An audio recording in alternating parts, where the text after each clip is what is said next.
Pour les 80 ans du débarquement de Normandie, je t'embarque avec moi dans l'histoire. Aujourd'hui, je te parle de l'opération Fortitude. Pour mener à bien le débarquement de Normandie, il faut déconcentrer les Allemands, et pour cela, les éloigner du véritable lieu du jour J, les plages de Normandie. C'est dans ce cas que les opérations Fortitude sont lancées. Fortitude fait partie d'une multitude, un ensemble d'opérations du nom d'opération Bodyguard. Et cet ensemble prévoyait la mise en place de désinformations visuelles ou orales envoyées délibérément aux Allemands pour les éloigner de Normandie.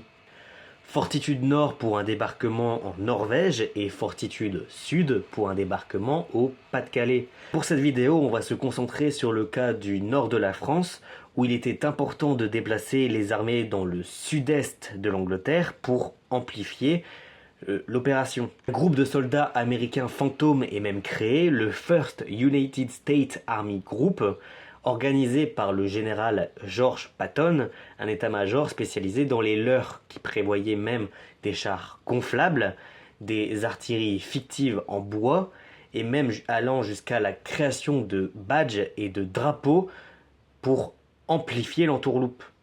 Ça prévoyait également la transmission par radio intensive pour être facilement et volontairement reconnue par les Allemands.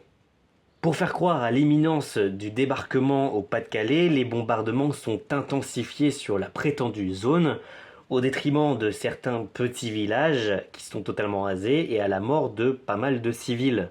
Et malgré ce point un peu sombre de la part des Alliés, l'opération est un véritable succès puisqu'il permet de garder des armées allemandes en attente dans le débarquement. Cette année, au même titre que le débarquement, ces opérations fêtent leurs 80 ans. Et malheureusement, ce sont des opérations qui sont malheureusement plus beaucoup évoquées en histoire.